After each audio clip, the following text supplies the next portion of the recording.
শ্রীলঙ্কা থেকে আসার সময় ট্যাং ফল নিয়ে এসেছি। তো আমাদের দেশের ট্যাং ফল আর শ্রীলঙ্কাটার মধ্যে একটু ভিন্ন আছে। এটা আজকে আমরা মাখাবো, সেটা আপনাদেরকে দেখাবো। একটু লবণ, আনারকলিটা কাটতেছি।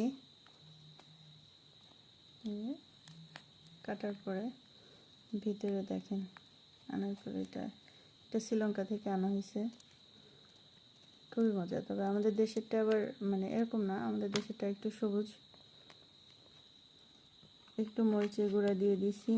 এখন চিনি দিব, চিনি দিলাম আর হালকা একটু লবণ দেব। এখন এটা মাখিয়ে,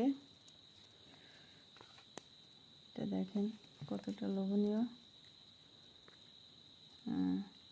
একটু খেয়ে দেখি কেমন হয়েছে।